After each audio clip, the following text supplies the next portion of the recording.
Before we jump into today's dramatic tale, please take a moment to support a trusted friend whose new channel is lighting up the story scene with incredible narratives. You'll find the link down below in the description. Give it a look and subscribe if you love a good story. It all began on a morning that promised nothing but chaos. My wife and I woke up to complete silence.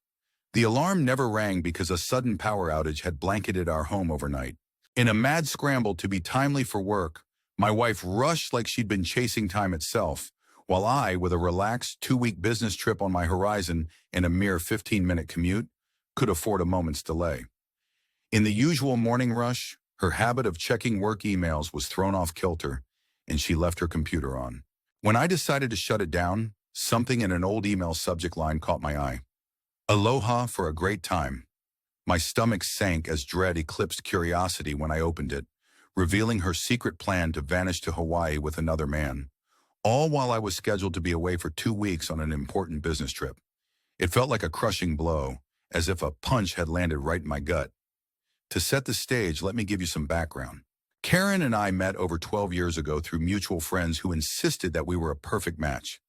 Our shared love for fitness and healthy living, she as a yoga instructor and personal trainer, and I in the marketing world at a mid-sized company, brought us together. I thrived on any chance to spend time outdoors, hiking, biking, running, always in motion. We appeared to be that ideal couple, an eye-catching pair. Karen stood at 5'6" with long brown hair and captivating brown eyes, complementing my 6'3" frame, blonde hair, and athletic build. While it wasn't love at first sight, our bond deepened from friendship into romance over time, and eventually we married. For 8 years, I believed we were truly happy, until that one email shattered everything. I quickly realized that Karen had been scheming with a man named Rick. They had meticulously planned a getaway that coincided with my crucial business trip, a trip that promised a promotion and a salary bump. In that moment, all my career ambitions lost their shine as betrayal took center stage. Driven by both shock and anger, I set out to uncover every detail of their secret affair. I combed through her email folders and discovered one ominously labeled trips that confirmed their 6-month-long affair. No obvious warning signs had hinted at trouble in our perfect-seeming marriage, so I was left questioning, what drove her into another man's arms? As I prepared for work, my mind raced with conflicting emotions. With trembling hands, I saved every incriminating email onto a thumb drive, needing time to process and plan my next moves. The bitter realization transformed shock into a simmering, dangerous anger, a wrath I had never felt before. Despite the fact that I wasn't one for public outbursts or revenge in the traditional sense, this betrayal demanded a response that could not be ignored. I set my sights not on understanding why, but on dismantling the world they had built together. I had 6 weeks to bring down the fantasy they'd created, to shatter it in a way that would leave them exposed and humiliated. At work, I secluded myself in my office, letting my thoughts twist and turn as I devised my audacious plan. All I needed was every scrap of information about Rick and the details of their planned escape. Slowly, an idea took shape, a plan to sabotage their holiday before it could even begin, a plan that would force Karen to confront the consequences of her betrayal. The risk was significant. If I were caught, I could face jail time or much worse. But to me, the risk was worth it. I meticulously charted every possible step and consequence, willing to risk everything for my own brand of justice. Determined to gather proof, I realized it was critical to access Karen's personal emails and even her computer, information that could break this case wide open. Although I briefly entertained the idea of using hacking software to crack her passwords, the risk of leaving behind a digital footprint was far too great. Instead, I committed to a method that left no trace of my involvement. Over the following days, I took extreme precautions, purchasing disposable cell phones from remote stores with cash, acquiring a small, inconspicuous laptop to use solely on free public Wi-Fi, and ensuring none of my online moves could be tied back to my home or workplace. I even bought wireless cameras and audio bugs, discreetly placing them around our house, silently hoping they'd capture every incriminating detail between Karen and her lover. The very thought of them together made my skin crawl, yet I had to endure that dread to gather my evidence. I worked hard to maintain a facade of normalcy, interacting warmly with Karen while harboring a savage inner turmoil. Every smile and affectionate word concealed my inner seething anger and meticulous plotting. At one point, feeling the pressure mount, I reached out on a disposable phone to an old college friend named Will, a man I hadn't spoken to in over 14 years. "It's Donald," I said, my voice wavering with both nostalgia and urgency. After some reminiscing about our wild college days, Will recognized the gravity in my tone and agreed to meet for lunch to discuss a favor. We arranged our meeting at a discreet spot, and though time was short, I was desperate for help. I began placing cameras and bugs strategically in our bedroom and living room, convinced that these spaces were where the most vital conversations and perhaps hidden truths would surface. The first week of surveillance unearthed nothing significant, hinting that Karen and Rick might be meeting elsewhere, evading our home base. But in the second week, I saw a sickening confirmation. Karen and Rick had spent 2 long hours together in our sanctuary, as if it were their own private hideout. Watching them, I felt a mixture of nausea and determination. They revealed nothing useful in conversation that day, but the following week would bring the breakthrough. This time their meeting wasn't about stolen intimacy, but about meticulously planning their escape to Hawaii. I recorded every detail: the flight number, departure time, and the sound of Karen's excited tone only served to fuel a burning rage inside me. For a split second, thoughts of violence flitted through my mind. Yet I quickly dismissed them. My revenge had to be enduring, a punishment that would shadow them for years. I pictured a future confrontation, perhaps decades later on a hospital bed or in the twilight of their years, where Karen would finally see the full scope of her choices. Before launching into my calculated scheme, I knew one risky final move remained: discovering who exactly Rick was. I learned that he worked alongside Karen at a gym, notorious for chasing after married women, and lived nearby in a no-frills condo. Deciding then it was time for personal surveillance, I took a day off under the guise of preparing for my next business trip. With a digital camera boasting a powerful zoom, I parked near his building, a modest condo complex lacking any security cameras. A setup that was practically begging for my intervention. Despite planning every step down to the last detail, the weight of what I was about to do crept over me, a sensation of stepping over an irreversible line. That's when I met Will. I picked him up at a quiet, almost forgotten restaurant in the back corner, where privacy was guaranteed. "Long time no see, bro," Will said, his greeting tinged with nostalgia, but laced with the realization that nothing would ever be the same. After a brief catch-up on the old days and my recent turmoil, I cut through any pretense and got straight to the point. "Will, I need your help. I'm hosting a private event, and I need someone in your network to help me score some party supplies. I'm willing to pay handsomely. Call it a favor between old college buddies." He scanned the list I slid across the table, a grin forming as he murmured, "That sounds like one hell of a party. I can help you out. Just get me what I need, and I'll fill you in on the rest." I handed over a thick envelope loaded with cash, and with the details arranged for pickup the following week, our plan was set in motion. Meanwhile, I prepared everything else with painstaking care. With 2 weeks left before my departure, timing was crucial. Karen and Rick planned to leave the day after I was supposed to fly.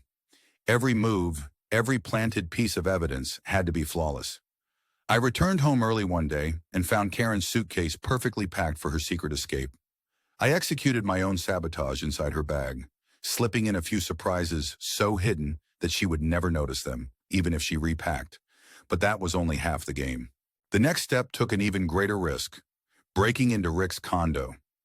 I had memorized his routine, and with a self-taught skill in lockpicking honed from countless practice sessions at home and work, I set out with determination. During an extended lunch break, under the guise of personal time, I approached his door with my lock-picking set. To my amazement, it gave way in just over a minute. Gloved in latex, I stepped inside, advanced directly to his bedroom, and found his suitcase, neatly packed just like mine at home. Methodically, I inserted my planted items, little tokens of sabotage that I was confident would derail his planned escape. A quick diversion in the kitchen using a can of coffee then followed. I emptied it, mixed in my custom enhancements, refilled the can, and returned it to its shelf so that nothing appeared amiss. Satisfied with my covert handiwork, I left the building and retraced my steps back home. With everything coming together like clockwork, I made one final call, the kind that could tip the scales.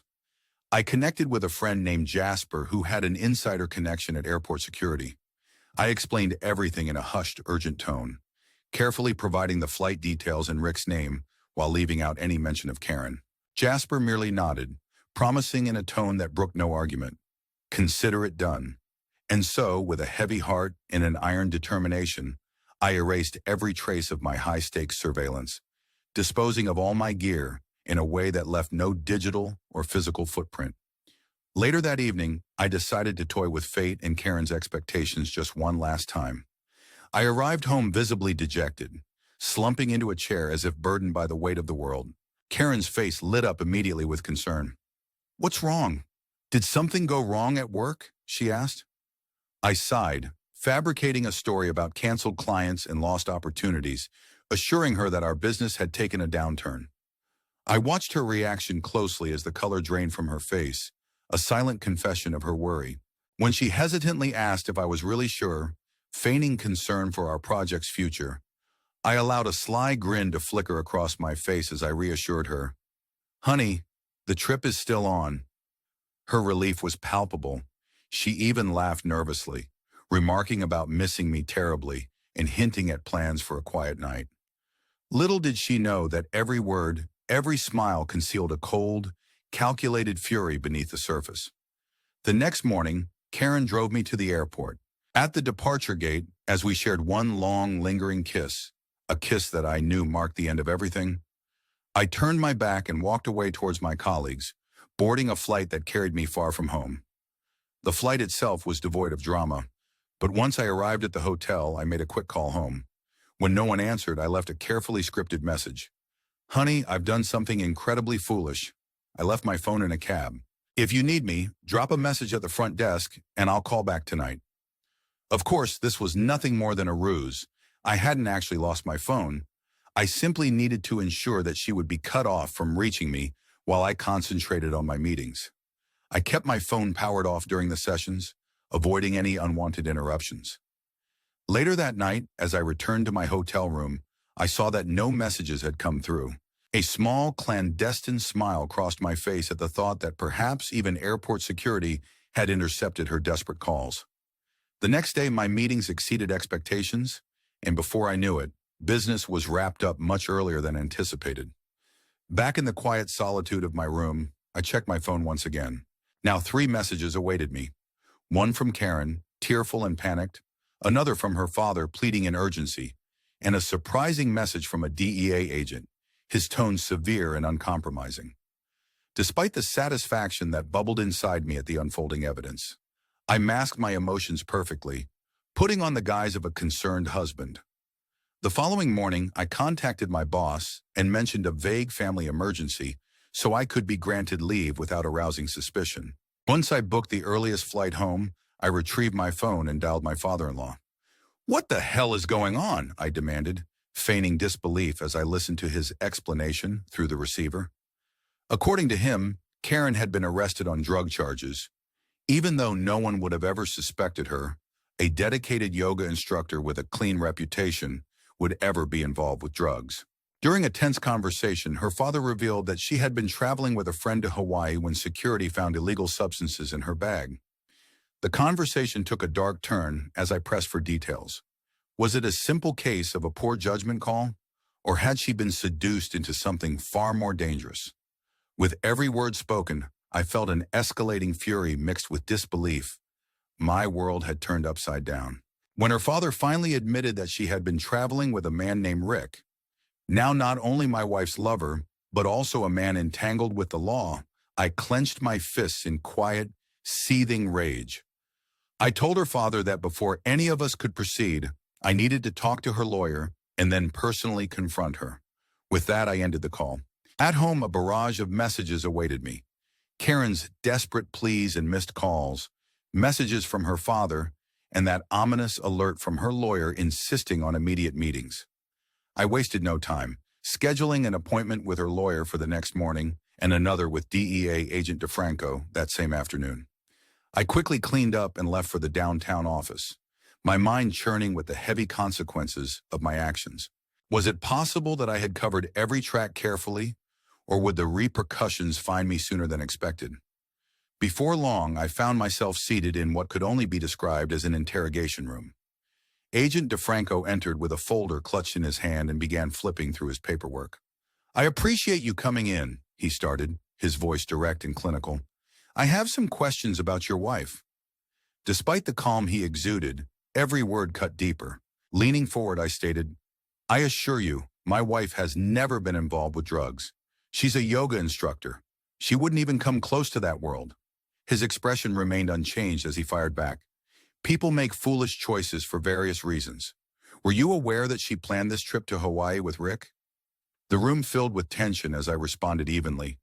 "I had no inkling of anything until I spoke with my father-in-law today. Frankly, it's hard to grasp that she could be manipulated into such a situation." I chose my words cautiously, aware that every syllable was under scrutiny by a man trained to detect even the faintest hint of deceit. After a drawn-out silence, the agent continued, "Unfortunately, it appears you were indeed unaware. Your wife was involved with a known drug dealer, and we have evidence from his residence. Soon we'll be conducting a search of your home. You can choose to cooperate or we'll secure a warrant. The search is inevitable." As painful as those words were to hear, I agreed with a clinical calmness. It was a strategic decision, a display of transparency, to ensure they didn't suspect any wrongdoing on my part. Before long, my house was swarmed by DEA and FBI agents, accompanied by several drug-sniffing dogs. They meticulously combed through every corner, confiscating anything that could be connected to the case, right down to the pill containers in the medicine cabinet. Later that day, in a meeting with Karen's lawyer, I recounted my encounter with Agent DeFranco. His face darkened with disapproval. "If law enforcement contacts you again," he said firmly, "I must insist that you be present before you answer any questions. Is that understood?" I nodded silently, frustration silently mounting within me until I finally snapped, "I demand to know everything that led to my wife's arrest. All I know is that she was supposed to board a flight to Hawaii with some guy named Rick. Either you or she better start talking. Do I make myself clear?" The lawyer's evasiveness provided a bitter confirmation, and without another word, I turned and left his office. Later that day, I went to the jail where Karen was being held. I requested a visitation, and when she was finally allowed to see me, I found her in an almost unrecognizable state. Dressed in the orange jumpsuit, her makeup removed, hair pulled into a disheveled ponytail, and eyes swollen from days without sleep. "I'm so glad you're here, baby," she sobbed as she rushed forward, only to be held back by a stern guard. "It's okay," I said in a cool, detached tone. "We'll sort this out. But I need to hear everything. How did you end up flying to Hawaii with him?" Her face crumbled further as the weight of her betrayal came crashing down. "Donald, I'm so sorry. I'm so sorry," she pleaded, tears streaming down her face. I stared at her, my voice cold and final. "You were having an affair with this drug-dealing man, Rick? Weren't you happy with me? Don't you love me?" Overwhelmed with sorrow and confusion, she could only whisper, "Please, please believe me. I always loved you." I paused, letting the silence deepen, then said, "Maybe once I could have forgiven you. But now, your actions have shattered every piece of my heart. When I leave here, I'm calling a divorce lawyer. The house locks will be changed, and all your belongings will be moved. Don't expect me to ever stand by your side again. Goodbye, Karen." Even as her desperate pleas filled the cold room, I turned and walked away. Without wasting a minute, I returned home and began packing up her things. The very next day, a team changed all our locks and arranged for a high-security system installation. Karen continued to call, to beg for a conversation, but I ignored every message. As far as I was concerned, she was finished. In the aftermath, I threw myself into work with relentless focus. To my satisfaction, a major client was finally secured. A deal that not only propelled my company to new heights, but also led to my promotion and a handsome pay raise. The divorce proceedings with Karen unfolded almost without resistance. A fair 50-50 split, no alimony, and she had to shoulder her own legal fees tied to the drug case. Despite her continued attempts to reach out, I refused to engage any further. In court, the overwhelming evidence led her lawyer to advise a plea deal in exchange for a reduced sentence. Rick, meanwhile, fought as hard as he could to prove his innocence. But ultimately, he was handed a 15-year sentence, while Karen received a 5-year term. In a twisted way, that marked the conclusion of that tumultuous chapter in my life. Just before Karen began serving her sentence, she requested one final meeting at her lawyer's office. Despite my inner reluctance, I agreed. Dressed in sobriety and with swollen eyes from endless tears, she spoke in a trembling voice. "Donald, please know that Rick meant nothing to me. It was always you I loved. I'm so sorry for the pain I caused." My heart ached with a combination of sorrow and icy resolve as I asked in a measured tone, "Was it boredom? Did I fail you? Or were you chasing the thrill of something forbidden? What could have driven you to throw away everything?" After a long pause, Karen admitted softly, "I honestly don't know. It was the excitement of doing something wrong, even though I always loved you." I replied flatly, "It seems your love wasn't enough to keep you grounded. I hope prison gives you plenty of time to ponder that." My words, sharp and unforgiving, echoed in the silence that followed, leaving no room for further discussion. In the years that followed, my career soared. The company grew, and I steadily ascended the corporate ladder until I was promoted to vice president. An opportunity to lead the New York office came along, and I sold my house to start fresh in Manhattan. I embraced single life with casual relationships and no intentions of settling down. But even as I built a new life, Karen's attempts to contact me persisted. Letters arrived but were left unopened, a closed chapter never fully erased from memory. 7 years passed. Life in New York was everything I had dreamed of, until one unexpected afternoon, a call from the lobby disrupted a routine day at work. "A woman named Karen is here to see you," the receptionist announced. I instructed my assistant, Mary, to escort her up while arranging for security to be on standby. Moments later, Karen appeared in my office, no longer the vibrant woman I once knew. Time had etched its toll on her. Her elegant style gave way to a pale reminder of the past. With a detached tone, I asked, "What do you want, Karen?" She pleaded, "Donald, I had no idea there were drugs in my bags. Rick must have planted them. You have to believe me. I was never involved in drugs." I leaned back and replied coolly, "You destroyed our marriage with your lies and infidelity, and now you expect me to believe this misfortune?" Her voice cracked with desperation as she confessed, "Because I still love you. I want us to be together again." Just then, my desk phone rang. I answered on speaker as Mary announced that Leona had called to confirm 4 tickets for an opening event, adding that her parents were in town and eager to meet me. I casually assured them I'd handle it, mentioning a dozen roses for her mother, then turned back to Karen. "You were saying?" I prompted. Her eyes widened with uncertainty as she softly asked, "Who's Leona?" I replied, "Someone I've been seeing, though that's not why you're here." Coldly, I continued, "I don't care anymore about the twisted excuses or the half-truths. It's time for you to leave." As security stepped forward, Karen's tears flowed freely. Mary commented softly on the intensity of the scene as I simply smiled and bid her farewell with a wry remark. Dear listeners, if this story sent chills down your spine, please consider subscribing to our channel and leave a comment with your thoughts. Your support means more than you know. And so, the saga of betrayal and retribution drew to a close. I packed up Karen's belongings, changed the locks on the house, and installed state-of-the-art security, each step a final denial of her presence in my world. Soon after, I threw myself back into work. The company's success soared, culminating in a long-awaited promotion and a thriving business. Though Karen tried to reach out repeatedly, I remained resolute, leaving her as nothing more than a memory of a past best left behind. Years later, as success in New York continued unabated, a final twist awaited me. A call from the lobby announced that Karen was here again. This time, her appearance spoke of faded glory and regret. I motioned for her to come into my office, a guarded atmosphere filling the space. "What do you want now?" I asked coldly. She stammered, "Donald, I swear, I had nothing to do with those drugs. Rick set me up." I crossed my arms and said, "You cheated on me, lied, and now you're trying to twist the truth? I'm done with you, Karen." Even as her eyes filled with tears and pain, insecurity took hold of her, I maintained a detached calm. Mary's quiet comment about the intensity of the moment barely registered as I delivered my final farewell. Today, as I reflect on the long and winding road from betrayal to vindication, I invite you to share your thoughts below. Please like, share, and subscribe if this story resonated with you. Your engagement truly fuels our channel. Thank you for listening to this tumultuous journey of love, betrayal, and revenge, etched into memory like a timeless audio tale.